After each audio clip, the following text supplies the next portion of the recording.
अच्छा, अब हमारे पास यहाँ पर आगे कमेंट्स इन जावा। कमेंट्स आपको पता है लैंग्वेज के अंदर कमेंट्स होते हैं। कमेंट्स का मतलब क्या है? ऐसी लाइंस ऑफ कोड जो कि हम डेवलपर को समझाने के लिए लिखते हैं,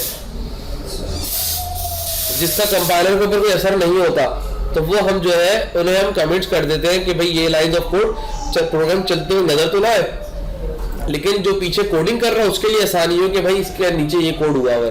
ठीक है, तो हम यहाँ पर जो है एक देखिए सिंगल लाइन कमेंट का मतलब क्या है कि बैक स्लैश लगाकर उसके अंदर कोई भी चीज लिख दे तो वो हमारे पास सिंगल लाइन कमेंट कहलाता है। मिसाल के तौर पर मैं यहाँ पर जाता हूँ और ये स्लैश मार के इस तरह लिख देता हूँ प्रिंट फंक्शन।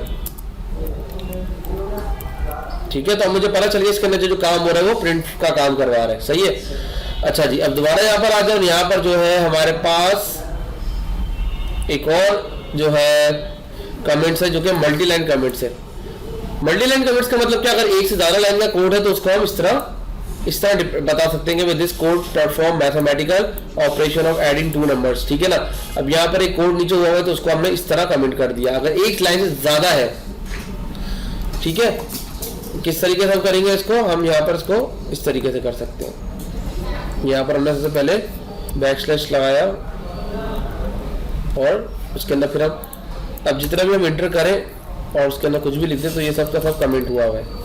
ठीक है, क्योंकि ये लाइट कलर से भी आपको नजर आ रहा है कमेंट ही लग रहा है। अच्छा जी, आप कमेंटेड लाइन को आप चेंज कर सकते हो, कलर चेंज करने का तरीका आपको पता है।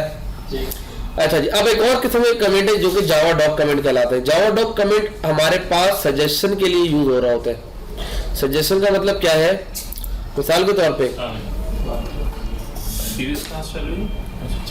जावा डॉक कमेंट का मतलब क्या है कि अब यहाँ पर मैं जिस मिसाल के तौर पे कंट्रोल एंटर दबाता हूँ तो इसने हमें एक नीचे जो है ना एक मैसेज बता रहा है कि इस फंक्शन का काम क्या है। terminates the current line by writing the line separator string. The line separator string is defined by the system property line वगैरह। यानी कि इसकी क्या बता रहा है? इंफॉर्मेशन बता रहा है। मैं अगर यहाँ पर ये टेक्स्ट फील्ड है इसको याद है, टर्मिनेट से स्टार्ट हो रही टर्मिनेट दी करंट लाइन, मैं इस पर कंट्रोल दबाकर क्लिक करता हूँ तो ये मुझे उस फाइल में ले जाएगा जहाँ पर ये फंक्शन बना हुआ है। ठीक है, ये फंक्शन ये बने हुए ना यहाँ पर ये सारे प्रिंट के फंक्शन बने हुए प्रिंट एलन। अब ये हमारे पास जो है जब हम खुद से बनाएंगे, जब हम ये फंक्शन खुद से बनाएंगे तो फिर हम क्या करेंगे? इन फंक्शन को इस्तेमाल करें जो है करने के लिए इन फंक्शन के ऊपर कोडिंग करेंगे। वो किस तरीके से करेंगे वो मैं आपको दिखाता हूं। यहाँ पर मिसाल के तौर पर इन्होंने नीचे एक फंक्शन बनाया हुआ है पब्लिक बूलियन इज एम्प्टी। एक फंक्शन है जो कि जिसका नाम इज एम्प्टी रखा हुआ है और इसके रिटर्न टाइप एक काउंट डिफाइन कर रहे हैं। ये क्या है इसको समझने की भी जरूरत नहीं है। जैसे ऊपर देखें आप तो यहाँ पर देखो बैक स्लैश के बाद डबल स्टैरिक है। मल्टी लाइन में और जावा डॉक कमेंट में सिर्फ डबल स्टैरिक का फर्क होता है। सही है। अब डबल स्टैरिक के बाद जब आपने डबल स्टैरिक लिख दिया तो इसके बाद अब जब प्रोग्राम आप चलाते हैं ना तो कंपाइलर भी इस चीज को रीड कर रहा होता है, इस कमेंट को। इस कमेंट को रीड करने के बाद जब इस फंक्शन को बनाने के बाद अगर मैं कल को इस फंक्शन को यूज करूंगा तो वो मुझे इसकी हिंट प्रोवाइड करेगा कि इस फंक्शन का काम ये है।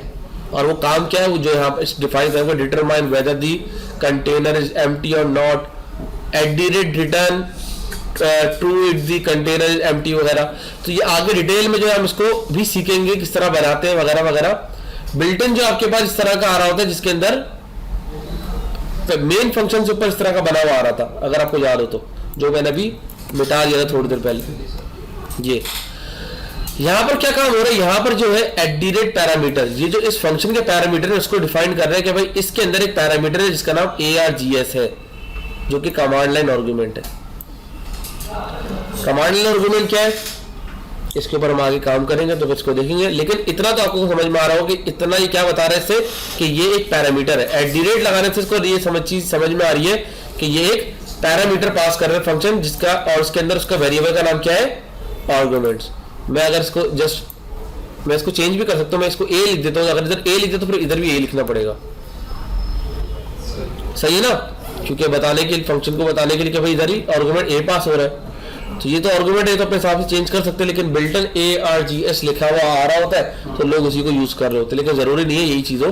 जो चीज चेंजेबल है वो मैं आपको बता रहा हूँ, जो चीज नहीं है, जो ब्लू कलर से वो चेंजेबल चीज नहीं है। क्लियर? क्योंकि ये कीवर्ड है इसके।